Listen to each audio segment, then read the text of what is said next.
Assalamualaikum warahmatullahi wabarakatuh. Saya Rahmatullah Laika, NIM 2008 10 10 2031. Pada kali ini saya akan mereview hasil pekerjaan saya mengenai tugas pertemuan ke-16, yakni tugas untuk UAS dengan teks yang berjudul Saminan Al-Alamiyatu. Berikut bacaan teksnya disertai harokat dan terjemahannya. Bismillahirrahmanirrahim. Saminan al-alamiyatu minal khamsi allati khassa biha khatamur Rasulullah sallallahu alaihi wasallam annahu ba'asa lin-nasi kafatan wa kana kullu nabiyyin yab'asu lakumahu khassatan wa nassul Qur'anul Karimu ala hadza fi adadin min suratil Furqani. Tabarakalladzi nazzala al-furqana ala abdihi liyakuna lil alamina nadhiran. Wa fi sab'an wa ma arsalnaka illa kafatan linnasi basyiran wa nadhiran walakin aksarun nasi la ya'lamuna. Wa fil anbiya'i wa ma arsalnaka illa rahmatan lil alamina. Wa fil a'rafi qul ya ayyuhan nasu inni rasulullahi ilaikum jami'an. Wa fi shad in huwa illa dzikrul lil alamina. Wa lihada ja'al islamu salihan litadbiki fi kulli zamanan wa makanan.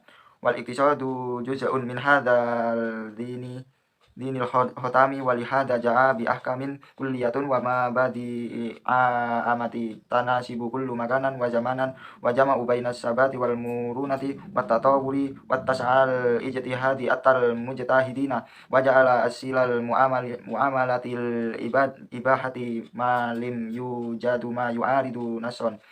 Fal iktisadul islami lam yakun labi atimakata wahdaha awali madainati awal jaziratul arabiyati walimi yaktasir ala bi'atun tijariyatun au ziraiyatun au sin'iyatun. Terjemahan dari teks bahasa Arab tersebut yakni 8.2 dunia.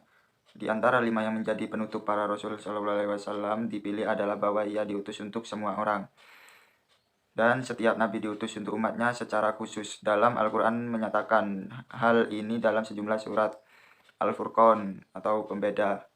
2. Terberkatilah Allah yang menurunkan Al-Quran pada hambanya, yaitu Muhammad dalam kurung Muhammad, agar dia menjadi pemberi peringatan kepada seluruh alam. Dan di Saba 2.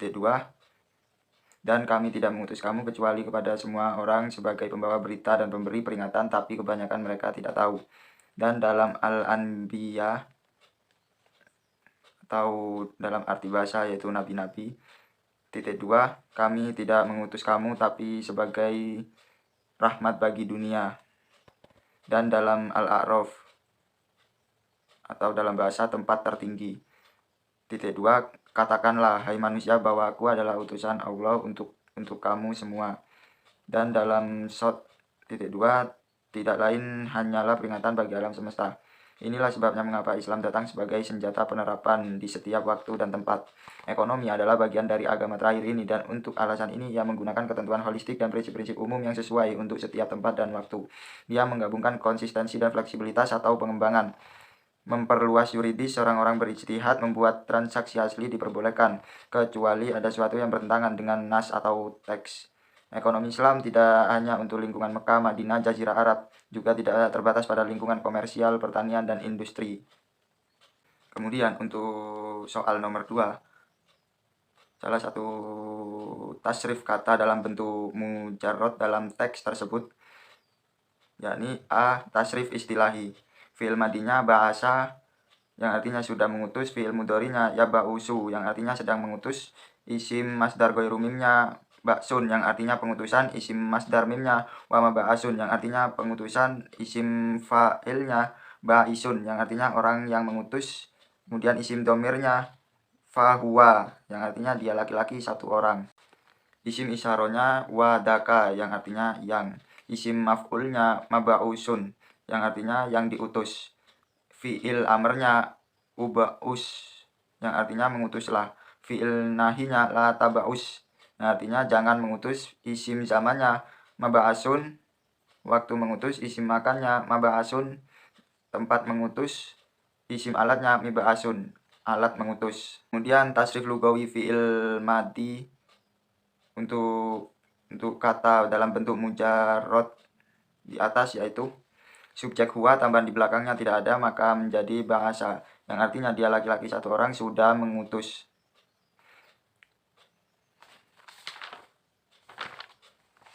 Kemudian subjek huwa tambahan di belakang itu alif maka menjadi bahasa, yang artinya dia laki-laki dua orang sudah mengutus. Kemudian subjek hum tambahan di belakang waw alif maka menjadi bahasu, artinya mereka laki-laki sudah mengutus. Kemudian subjek hiya tambahan di belakang tak berharokat sukun maka menjadi bahasat, yang artinya dia perempuan satu orang sudah mengutus. Subjek huma tambahan di belakang tak alif berharokat fathah maka menjadi bahasata, maka artinya dia perempuan dua orang sudah mengutus. Kemudian subjek hunna tambahan di belakang nun berharokat fathah menjadi ba'asna, maka artinya mereka perempuan sudah mengutus. Subjek anta tambahan di belakang tak berharokat fathah maka menjadi ba'asta, maka artinya kamu laki-laki satu orang sudah mengutus. Kemudian subjek antuma tambahan di belakang tuma yang artinya ba'astuma, artinya kamu laki-laki dua orang sudah mengutus. Kemudian subjek antum tambahan di belakang yaitu tum maka menjadi ba'astum, artinya kalian laki-laki sudah mengutus. Subjek anti tambahan di belakang tak berharokat kasro maka menjadi ba'asti, maka artinya dia perempuan satu orang sudah mengutus. Kemudian subjek antuma tambahan di belakang tuma maka menjadi ba'astuma, maka artinya dia perempuan dua orang sudah mengutus. Kemudian subjek antunna tambahan di belakang tunna maka menjadi ba'astunna, maka artinya mereka perempuan sudah mengutus. Kemudian subjek ana tambahan di belakang tak berharokat tumma maka menjadi ba'astu, maka artinya saya sudah mengutus. Kemudian subjek nahnu tambahan di belakang nun alif berharokat fathah maka menjadi ba'asna, maka artinya kami atau kita sudah mengutus. Kemudian tasrif lugawi fil mudhari'nya dari kata dalam bentuk mujarrad di atas, yaitu subjek huwa tambahan di depan ya berharokat fathah tambahan di belakang tidak ada maka menjadi ya ba'usu, yang artinya dia laki-laki satu orang sedang mengutus. Subjek huma tambahan di depan ya berharokat fathah tambahan di belakang alif nun dengan nun berharokat kasroh maka menjadi ya ba'usani, artinya dia laki-laki dua orang sedang mengutus. Subjek hum tambahan di depannya berharokat fathah tambahan di belakang wawu berharokat sukun nun berharokat fathah maka menjadi ya ba'usuna, artinya mereka laki-laki sedang mengutus. Kemudian subjek hiya tambahan di depan tak berharokat fathah tambahan di belakang tidak ada maka menjadi ya ba'usu, artinya dia perempuan satu orang sedang mengutus. Kemudian subjek huma tambahan di depan tak berharokat fathah tambahan di belakang alif nun dengan nun berharokat kasroh maka menjadi taba'usani, artinya dia perempuan dua orang sedang mengutus. Kemudian subjek hunna tambahan di depan ya berharokat fathah tambahan di belakang nun berharokat fathah dengan huruf sebelum nun harus berharokat sukun maka menjadi ya ba'usna, maka artinya mereka perempuan sedang mengutus. Kemudian subjek anta tambahan di depan tak berharokat fathah tambahan di belakang tidak ada maka menjadi taba'usu, artinya kamu laki-laki satu orang sedang mengutus.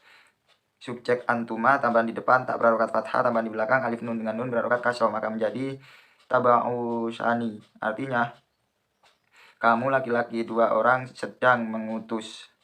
Kemudian subjek antum tambahan di depan tak berharokat fathah tambahan di belakang waw berharokat sukun dan nun berharokat fathah maka menjadi taba'usuna, maka artinya kalian laki-laki sedang mengutus.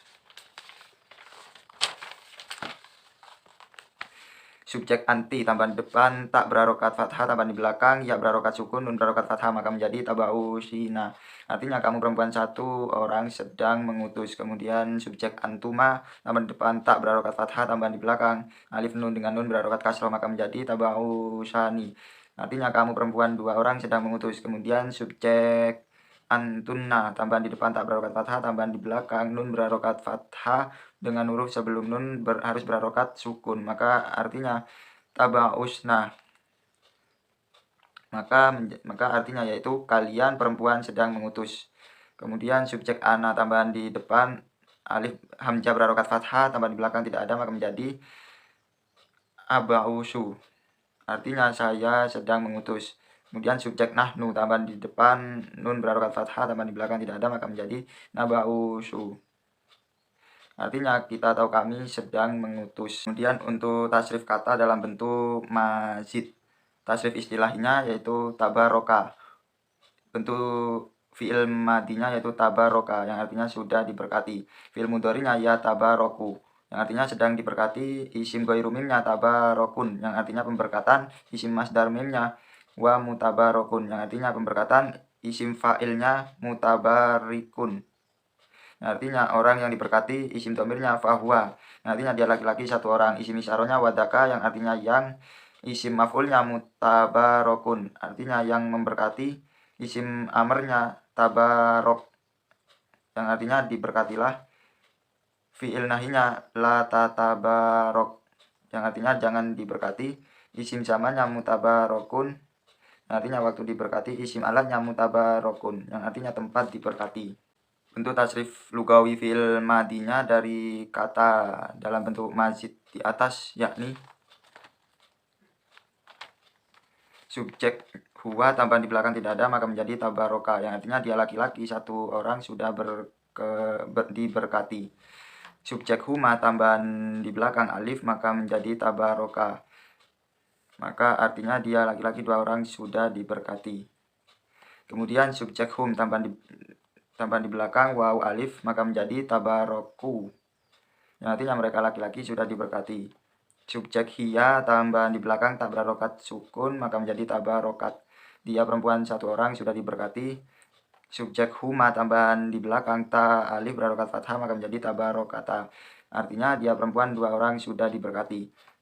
Subjek hunna tambahan di belakang nun berharokat fathah maka menjadi tabarokna artinya mereka perempuan sudah diberkati.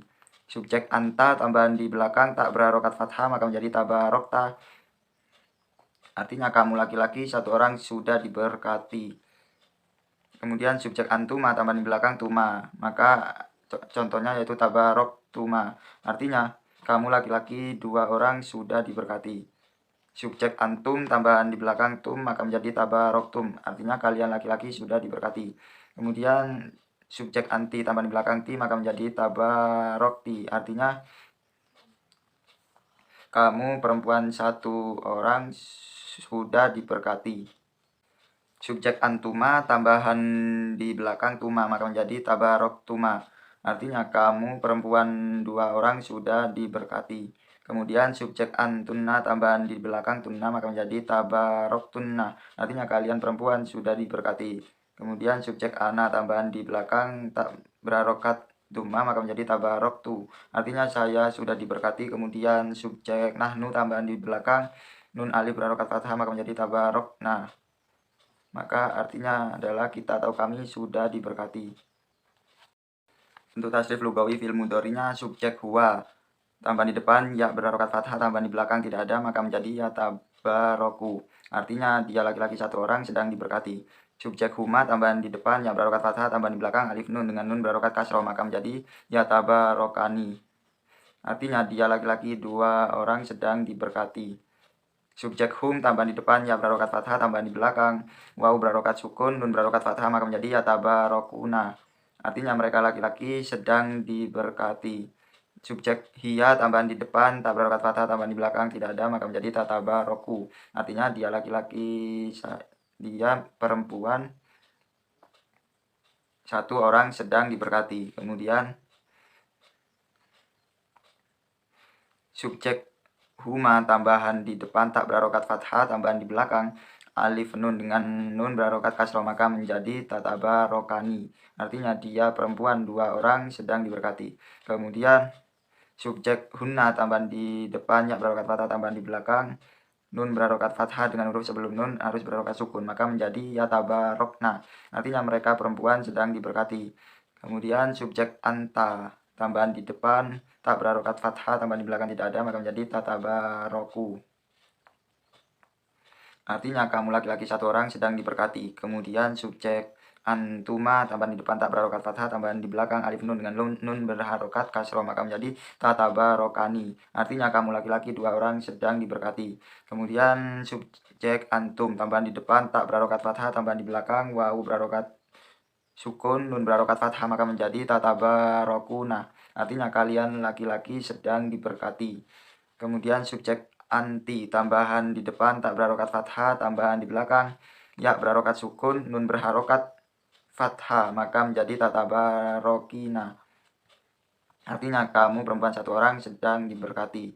Kemudian subjek antuma, tambahan di depan tak berharokat fathah, alif nun dengan tambahan di belakang alif nun dengan nun berharokat kasroh maka menjadi tatabarokani. Artinya kamu perempuan dua orang sedang diberkati. Kemudian subjek antuna, tambahan di depan tak berharokat fathah, tambahan di belakang nun berharokat fathah dengan huruf sebelum nun harus berharokat sukun maka menjadi tatabarokna.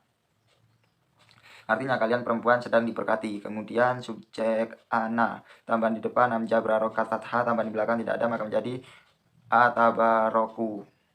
Artinya saya sedang diberkati. Kemudian subjek nahnu, tambahan di depan nun berharokat fathah, tambahan di belakang tidak ada maka menjadi natabaroku. Artinya kami atau kita sedang diberkati. Untuk jawaban soal nomor 3 yakni contoh kalimat yang menjadi mubtada dan khobar, fi'il, fa'il, dan maf'ul serta pelengkapnya, yakni kalimat pada teks pada baris ke-8 yang berbunyi walihadza ja'al islamu salihan littatabiki fi kulli zamanan wa makanan. Penjelasannya walihadza itu termasuk mubtada karena wawu ibtida, sedangkan jaa itu termasuk fiil yang menjadi khobar, kemudian al-islamu termasuk fa'il, kemudian litta tabiki termasuk keterangan, salihan termasuk maf'ul yaitu maf'ul bih, kemudian fi kulli zamanan wa makanan itu termasuk keterangan tempat dan waktu. Kemudian satu kalimat lagi yang termasuk mubtada dan khobar yakni wal iktisadu juz'un. Wal iktisadu itu termasuk mubtada sedangkan juz'un termasuk khobar. Kemudian untuk menjawab soal nomor 4 di sini ada muhawarah antara Umar dan Ahmad. Umar mengucap salam kepada Ahmad kemudian dilanjutkan bertanya kepada Ahmad. Umar, Assalamualaikum Ahmad, yasmahal li an as'ala lil iktisadil islami khasaisu wa ma badi'u yanfaridu bahwa tamayyazahu anil madahi bil iktisadiyatil ahra jami'an ma hayyul khasaisu dunyawiyah fil iktisadil islami. Kemudian Ahmad menjawab, Waalaikumsalam Umar, as-simatu dunyawiyatul lil iktisadil islami hi annahu fi tadbiqihi yastahdimal iktisadul islamiyu ahkaman samilatan wa mabadi'u amati tanasibu kulla makanan wa zamanan wa jam'un bainas sabati wal murunati wat tatawuri wat tas'al ijtihadi atal mujtahidina wa ja'ala silal muamalatil ibahati malim yujadu ma yu'aridu nason fal iktisadul islamiyu lam yakun labi'ati makata wahdaha awali madainati awal jaziratul arabiyati walami yaktasiru ala bi'atun tijariyatun au ziraiyatun au sin'iyatun. Kemudian Umar menjawab, Alhamdulillah, a'raf dalika musbakon syukron laka Ahmad kemudian menjawab, ahlan bika Umar, amalla an takunal ma'rifata allati aqadimaha mufidata laka ya Umar. Terjemahan dari teks muhawarah antara Umar dan Ahmad di atas yakni Umar mengucap salam kemudian bertanya kepada Ahmad, Assalamualaikum Ahmad, saya izin bertanya, ilmu ekonomi memiliki karakteristik dan prinsip yang unik dan membedakan dari semua doktrin ekonomi lainnya. Apakah yang dimaksud karakteristik duniawi dalam ekonomi Islam? Kemudian Ahmad menjawab, Waalaikumsalam Umar, karakteristik duniawi dalam ekonomi Islam adalah dalam penerapannya ekonomi Islam menggunakan ketentuan holistik dan prinsip-prinsip umum yang sesuai untuk setiap tempat dan waktu. Yang menggabungkan konsistensi dengan fleksibilitas atau pengembangan, memperluas yuridis, orang-orang rajin membuat transaksi asli dan diperbolehkan kecuali ada suatu yang bertentangan dengan teks. Ekonomi Islam tidak hanya untuk lingkungan Mekah, Madinah, Jazirah Arab, juga tidak terbatas pada lingkungan komersial, pertanian, dan industri. Umar menjawab, Alhamdulillah, saya sudah paham. Terima kasih Ahmad. Kemudian Ahmad menjawab, sama-sama Umar, semoga ilmu yang saya berikan dapat memberikan manfaat untuk kamu Umar. Untuk menjawab soal nomor 5, yaitu maksud dari wacana di atas, yakni maksud dari teks yang telah saya baca di awal tadi, yakni dalam bahasa Arab sebagai berikut. Bismillahirrahmanirrahim. Maknal hitobi a'lahu huwa annahu fil iktisadil islami nujitu sumani khoso isu mumayyazatun tahtalifu anal madahi bil iktisadiyatil ukhra as-samahus saminatu dunyawiyatun lidha fa innal iktisadil islamiyya fil mumarasati yastahdimu ahkaman sumuliyatan wa ma badi amati tanasibu kulla makanan wa zamanan wa jama'un bainas sabati wal murunati wat tatawuri wat tas'al ijtihadi atal mujtahidina wa ja'ala asilal muamalatil ibahati malin yujadu ma yu'aridu nasson wa qad udahal qur'anu anal nabi Muhammadun qad arsalna ila jami'an nasi